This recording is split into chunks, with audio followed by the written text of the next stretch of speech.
नमस्कार दोस्तों, फटाफट आपको बताते चलते हैं आज के तमाम मुख्य समाचार, बड़ी खबरें। लेकिन उससे पहले अगर आपको भी 2024 में कांग्रेस की सरकार बनती दिखाई दे रही है तो वीडियो को लाइक करके चैनल सब्सक्राइब कीजिए और बेल आइकन दबाना मत भूलिएगा। राघव चड्ढा का बड़ा बयान, बोले संसद की कार्रवाई में बाधा डाल रही है भाजपा, अविश्वास प्रस्ताव के कारण शुरू होगा कामकाज। जी हां दोस्तों, आम आदमी पार्टी के राज्यसभा सांसद राघव चड्ढा बुधवार को एक बार फिर बीजेपी पर हमलावर नजर आए। उन्होंने कहा कि बीजेपी नहीं चाहती कि संसद चले, लेकिन इंडिया चाहता है, इसलिए हम संसद में अविश्वास प्रस्ताव ला रहे हैं। राघव चड्ढा ने ट्वीट कर कहा कि मणिपुर जल रहा है और चिंताएं बढ़ रही हैं कि अस्थिरता संभावित रूप से पूर्वोत्तर क्षेत्र के अन्य राज्यों में भी फैल सकती है, इसलिए इंडिया सत्तारूढ़ बीजेपी के खिलाफ अविश्वास प्रस्ताव ला रहा है। राघव चड्ढा ने मणिपुर और पूर्वोत्तर क्षेत्र की वर्तमान स्थिति पर अपनी चिंता व्यक्त की और उन्होंने कहा कि सत्तारूढ़ बीजेपी संसद के कामकाज में बाधा डाल रही है और जवाबदेही से बच रही है, जिसके कारण उन्हें लोकसभा में बीजेपी के नेतृत्व वाली केंद्र सरकार के खिलाफ अविश्वास प्रस्ताव लाना पड़ा। तो दोस्तों, क्या आपको भी ऐसा लगता है कि अविश्वास प्रस्ताव में सवालों का जवाब देना भाजपा के लिए बन जाएगी मुसीबत? कमेंट में राय बताइए, वीडियो लाइक करना मत भूलेगा। करते हैं अगली ब्रेकिंग न्यूज की तरफ। कांग्रेस ने अमेठी लोकसभा सीट पर शुरू की तैयारी कर रही है स्मृति ईरानी के 5 साल की नाकामियों की खोज। जी हां दोस्तों, कांग्रेस नेता राहुल गांधी के 2024 के लोकसभा चुनाव लड़ने पर असमंजस बरकरार है और इसके बावजूद कांग्रेस अमेठी लोकसभा सीट जीतने के लिए तैयारी कर रही है।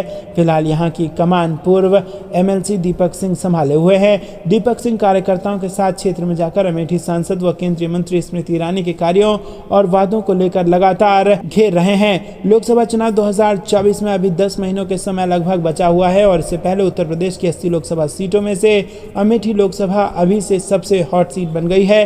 कांग्रेस नेता राहुल गांधी के 2024 के लोकसभा चुनाव लड़ने पर अभी असमंजस बना हुआ है। हालांकि कांग्रेस अभी से उत्तर प्रदेश की अमेठी लोकसभा को लेकर तैयारी में जुट गई है।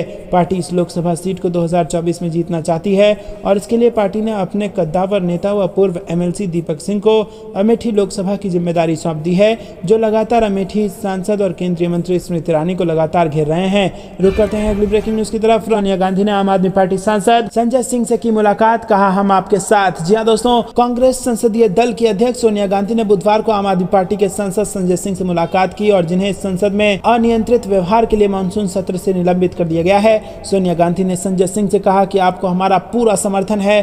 पार्टी सूत्रों के अनुसार सोनिया गांधी ने संसद पहुंचने के बाद सिंह से मुलाकात की, जो पिछले 2 दिनों से संसद परिसर में महात्मा गांधी की प्रतिमा के पास धरने पर बैठे हैं। सूत्रों ने बताया कि बैठक के दौरान सोनिया गांधी ने सिंह से कहा कि उन्हें उनका पूरा समर्थन है और सिंह को सोमवार को मानसून सत्र की शेष अवधि के लिए निलंबित कर दिया गया था। उसके बाद कांग्रेस पार्टी ने खुला समर्थन उनको दिया है। तो दोस्तों, अगर आपको भी ऐसा लगता है कि विपक्ष की ये एकजुटता बीजेपी की नींद उड़ा रही है और बीजेपी की हार निकट है, तो वीडियो लाइक करके अपना समर्थन जरूर दर्ज कराइए। रुक करते हैं अगली ब्रेकिंग न्यूज की तरफ। 2024 के लोकसभा चुनाव की तस्वीर बदल सकते हैं कोर्ट के ये बड़े फैसले, यूपी बिहार समेत कई राज्यों में होगा इसका असर। जी हां दोस्तों, लोकसभा चुनाव के दिन जैसे जैसे नजदीक आ रहे हैं, देश में सियासी पारा चढ़ता जा रहा है। सभी पार्टियां सियासी समीकरण कर गठबंधन करने के प्रयास में है और इसी कड़ी में कांग्रेस विपक्षी पार्टियों को लामबंद कर सामूहिक विपक्ष के रूप में चुनाव लड़ने की कोशिश में है। 26 पार्टियों के विपक्ष के नए गठबंधन का नाम इंडिया रखा गया है। वहीं बीजेपी ने भी चुनाव से पहले कमर कस ली है और उधर एनडीए का कुनबा भी बढ़कर 38 पार्टियों का हो गया है और इन सभी दलों का 5 राज्यों में खासा प्रभाव है। विपक्ष एक सीट एक उम्मीदवार के फॉर्मूले पर 2024 का लोकसभा चुनाव लड़ने के प्रयास में है और इससे पहले सभी दलों की नजर कोर्ट में चल रहे बड़े मामलों पर है और ऐसे मामले हैं जो चुनाव को लेकर राजनीतिक दलों की रणनीति पर बड़ा असर डाल सकते हैं। जी हां दोस्तों, प्लेसेस ऑफ वर्शिप एक्ट में बदलाव की मांग, दिल्ली बनाम केंद्र सरकार की लड़ाई हो, चाहे राहुल गांधी की सदस्यता का मामला हो, आर्टिकल 370 पर जो सुनवाई जारी है उसके फैसले से भी देश पर असर पड़ेगा। जातीय जनगणना का मामला भी कोर्ट में पड़ा हुआ है। तो दोस्तों, ये कुछ ऐसे बड़े मामले हैं जिनका फैसला जब आएगा तो राजनीति में एक नई दिशा मिलेगी। रुक करते हैं अगली ब्रेकिंग न्यूज की तरफ। भाजपा का उत्तर प्रदेश ही नहीं पूरे देश में इंडिया करेगा सफाया, मेरठ में बोले अखिलेश यादव। जी हां दोस्तों, समाजवादी पार्टी के राष्ट्रीय अध्यक्ष अखिलेश यादव बुधवार मेरठ पहुंचे और यहां पर मीडिया से बातचीत करते हुए उन्होंने मणिपुर हिंसा को लेकर केंद्र की सरकार पर जमकर निशाना साधा। उन्होंने कहा कि इस बार जनता तय करेगी कि एक तरफ वो लोग होंगे जो भारत और भारत के संविधान को बचाना चाहते हैं और दूसरी तरफ वो हैं जो संविधान को खत्म करना चाहते हैं। मणिपुर आरएसएस की विभाजनकारी नीतियों और भाजपा की वोट की राजनीति की वजह से जल रहा है। उन्होंने कहा कि भारतीय जनता पार्टी का उत्तर प्रदेश ही नहीं पूरे देश में इंडिया सफाया कर देगा। इंडिया का मतलब ये है कि हमारी मिली जुली संस्कृति, हमारे भाईचारे का संदेश। इंडिया का मतलब ये है कि हम सबको साथ लेकर चलेंगे और इससे बीजेपी को किस बात की घबराहट है। ना ही इंडिया का मुकाबला कर सकती है भाजपा, ना ही पीडीए का। ये लोग सभी सीएससी बेच रहे हैं, फिर और अस्पताल बेचेंगे और इस सरकार ने एक भी जिला अस्पताल नहीं बनाया। तो दोस्तों, हमलावर दिखे अखिलेश यादव। रुक करते हैं अगली ब्रेकिंग न्यूज की तरह। अमित शाह के मध्य प्रदेश दौरे को लेकर सियासी पारा हाई। कांग्रेस बोली जिन्हें मणिपुर जाना चाहिए वो मध्य प्रदेश जा रहे हैं। जी हाँ दोस्तों, केंद्रीय गृह मंत्री अमित शाह की दूसरी बार मध्य प्रदेश दौरे को लेकर कांग्रेस ने निशाना साधा है। कांग्रेस ने तंज कसते हुए कहा कि जिन्हें मणिपुर जाना चाहिए था वो मध्य प्रदेश के चुनाव की चिंता कर रहे हैं। बीजेपी केंद्रीय नेतृत्व को मध्य प्रदेश के स्थानीय नेताओं पर भरोसा नहीं है, इसीलिए अमित शाह लगातार मध्य प्रदेश के दौरे कर रहे हैं और हर छोटे छोटे इवेंट में पीएम मोदी या अमित शाह का दौरा हो रहा है। बीजेपी पर निशाना साधते हुए आगे कांग्रेस ने कहा कि बीजेपी कर्ज लेकर बड़े बड़े इवेंट करवा रही है। जिन्हें मणिपुर जाना चाहिए वो मध्य प्रदेश में चुनाव की चिंता में जुटे हुए हैं। बीजेपी जा रही है, कांग्रेस आ रही है। जनता ने सबक सिखाने का मन बनाया है और इतना ही नहीं, कांग्रेस ने सरकार से सवाल भी किया है कि सरकार बताए कि इवेंट पर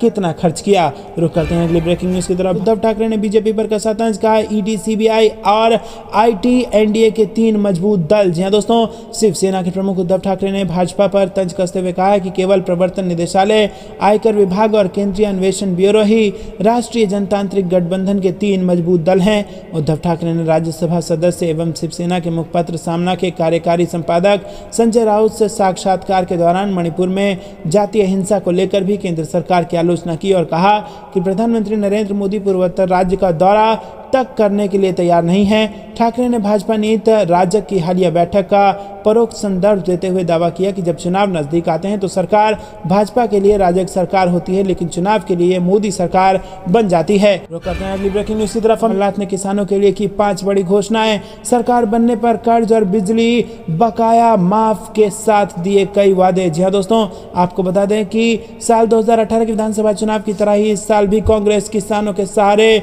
मैदान में उतर रही है। बुधवार 26 जुलाई को पीसीसी चीफ कमलनाथ ने पत्रकार वार्ता आयोजित कर किसानों के हित में 5 बड़ी घोषणाएं कर दी हैं। कमलनाथ ने फिर ये बात कही है कि मध्य प्रदेश में कांग्रेस की सरकार आएगी तो किसानों का कर्ज माफ कर दिया जाएगा। प्रदेश कांग्रेस कमेटी के मुखिया कमलनाथ का कहना है कि प्रदेश में कांग्रेस की सरकार आने पर किसानों का पुराना बकाया बिल माफ किया जाएगा।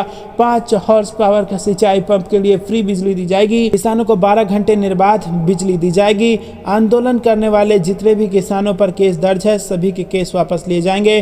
प्रदेश कांग्रेस कार्यालय पर आयोजित पत्रकार वार्ता को संबोधित करते हुए पीसीसी चीफ कमलनाथ ने किसानों के हित में 5 बड़ी घोषणाएं की। कमलनाथ ने कहा कि किसानों का पुराना बकाया बिल माफ किया जाएगा और 5 हॉर्स पावर का बिल माफ होगा।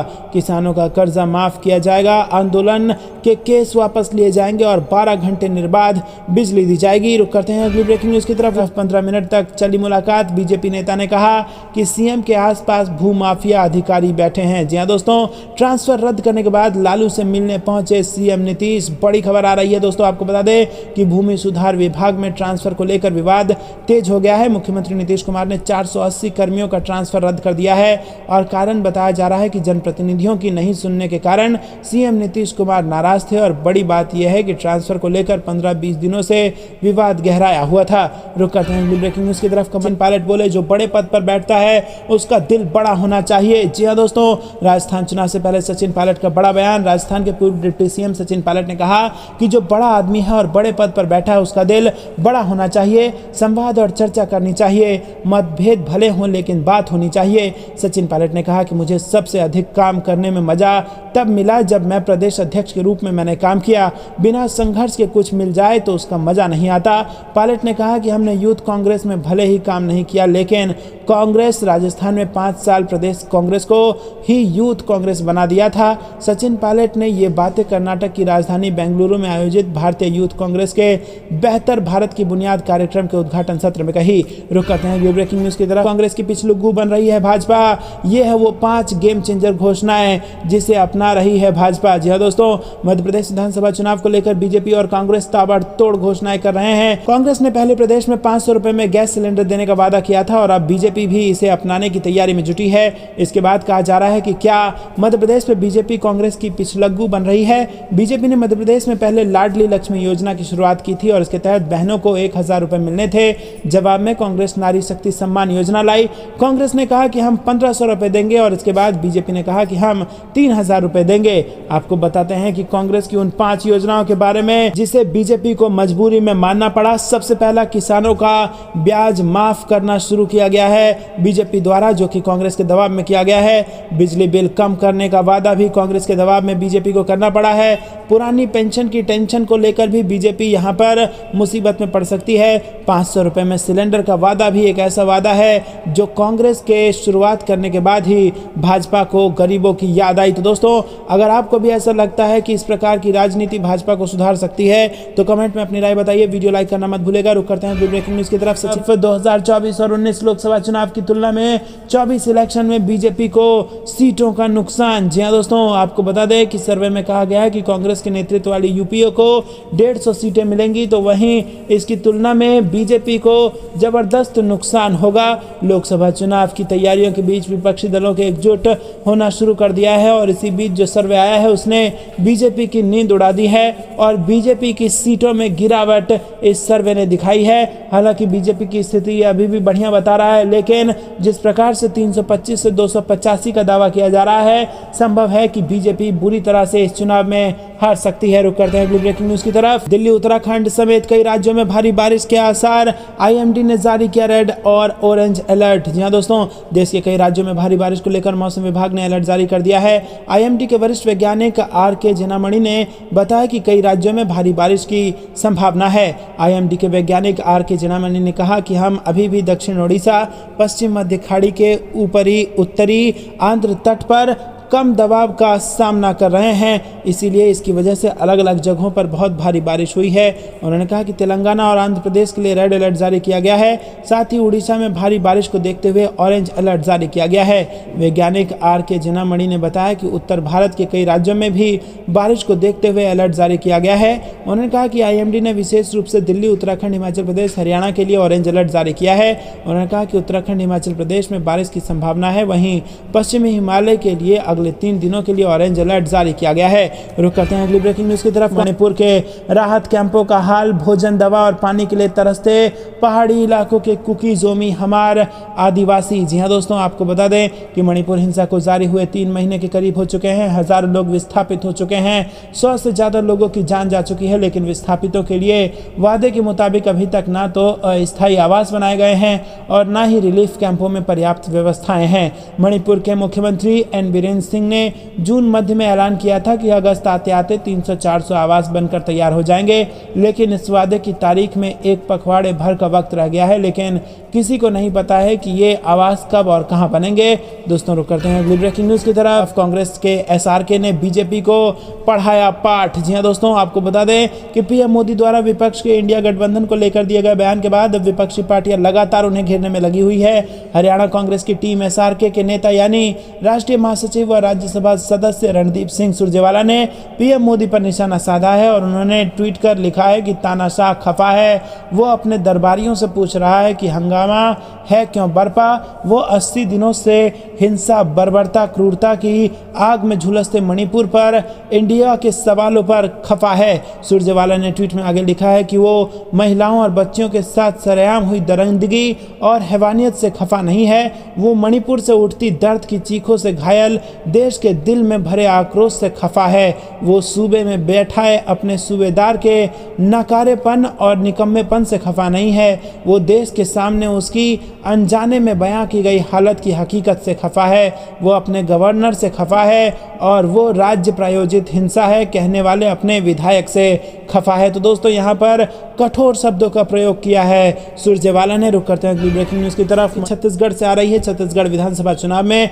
सीएम हाउस में 7 घंटे से ज्यादा चली हाई लेवल मीटिंग। मिशन 2023 पर हुई चर्चा। जी हां दोस्तों, कांग्रेस और भाजपा छत्तीसगढ़ में विधानसभा चुनाव की तैयारियों में जी जान से लगी हुई है। दोनों दलों में लगातार बैठकों का दौर जारी है और इसी क्रम में बीती देर रात तक छत्तीसगढ़ मुख्यमंत्री भूपेश बघेल के निवास पर बड़ी बैठक हुई जो करीब 7 घंटे से ज्यादा समय तक चली। दोस्तों, रुक करते हैं अगली अगली ब्रेकिंग न्यूज की तरफ। पीएम मोदी के बयान पर छत्तीसगढ़ के मुख्यमंत्री का पलटवार, बोले इंडियन मुजाहिदीन के साथ तुलना उनकी हताशा को दर्शाता है। जी हां दोस्तों, मणिपुर हिंसा को लेकर छत्तीसगढ़ में कांग्रेस आक्रामक हुई है। प्रधानमंत्री नरेंद्र मोदी और भाजपा नेताओं के बयान के बाद मुख्यमंत्री भूपेश बघेल, उप मुख्यमंत्री टीएस सिंहदेव, प्रदेश कांग्रेस अध्यक्ष दीपक बैज और छत्तीसगढ़ कांग्रेस तीखा प्रहार किया है। छत्तीसगढ़ के मुख्यमंत्री भूपेश बघेल ने विपक्ष को लेकर प्रधानमंत्री नरेंद्र मोदी के इंडियन मुजाहिदीन वाले बयान पर पलटवार किया और कहा कि हिमाचल और कर्नाटक की हार के बाद भाजपा बौखला गई है और जिस तरह से भाजपा इंडिया की तुलना इंडियन मुजाहिदीन के साथ कर रही है, ये उनकी हताशा को दर्शाता है।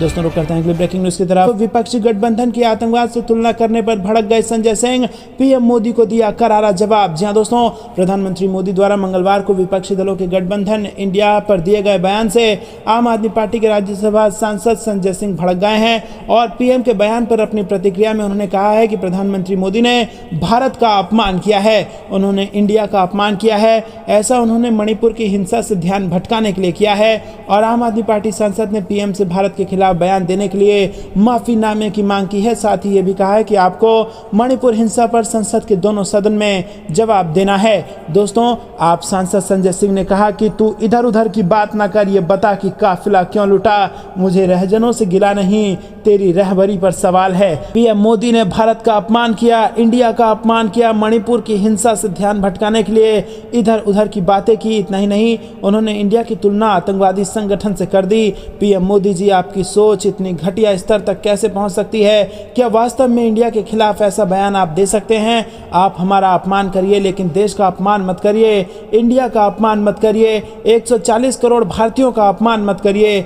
आपने कैसे भारत की तुलना आतंकवादी संगठन से कर दी? तो दोस्तों, यहाँ पर जबरदस्त गुस्से में दिखाई दिए संजय सिंह और पीएम मोदी को लेकर दे दिया इस प्रकार का बयान। तो दोस्तों, अगर आप भी ऐसा मानते हैं कि संजय सिंह ने ठीक कहा है कि मोदी ने देश का अपमान किया है तो कमेंट में अपनी राय बताइए। वीडियो लाइक करना बिल्कुल मत भूलिएगा। रुक करते हैं अगली ब्रेकिंग न्यूज की तरफ, जो कि यूपी की 80 लोकसभा सीटों साइकिल यात्रा निकालकर अपने पक्ष में माहौल तैयार करेगी समाजवादी पार्टी। 2024 पर पार्टी का है फोकस। जी हां दोस्तों, आपको बता दें कि लोकसभा चुनाव की तैयारी में जुटी समाजवादी पार्टी अब साइकिल यात्रा निकालने जा रही है। देश बचाओ देश बनाओ समाजवादी साइकिल यात्रा अगस्त क्रांति दिवस यानी 9 अगस्त को प्रयागराज से शुरू होगी। पहले चरण में 25 लोकसभा सीटों को कवर करने वाली ये यात्रा सपा के पक्ष में माहौल को तैयार करेगी। यात्रा के पहले चरण का समापन लखनऊ में होगा। सपा अध्यक्ष अखिलेश यादव ने इस साइकिल यात्रा के जरिए जातीय जनगणना के मुद्दे को लोगों के बीच ले जाने को कहा है। प्रयागराज से शुरू हो रही ये यात्रा प्रदेश की 24 जिलों से होकर गुजरेगी और इस यात्रा की अगुवाई समाजवादी पार्टी के युवा नेता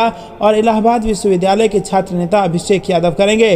तो दोस्तों, अगर आपको भी ऐसा लगता है कि यूपी में इंडिया अलायंस की जीत सुनिश्चित कराएंगे अखिलेश यादव, तो वीडियो को लाइक करके अपना समर्थन जरूर दर्ज कराइए। रुक करते हैं अगली ब्रेकिंग न्यूज की तरफ। पत्र से भावनाओं को व्यक्त करना आसान है, अमित शाह के लेटर का मल्लिकार्जुन खड़गे ने दिया करारा जवाब। जी हां दोस्तों, संसद का मानसून सत्र 5वें दिन भी मणिपुर मामले पर विपक्ष के हंगामे के बीच बाधित रहा।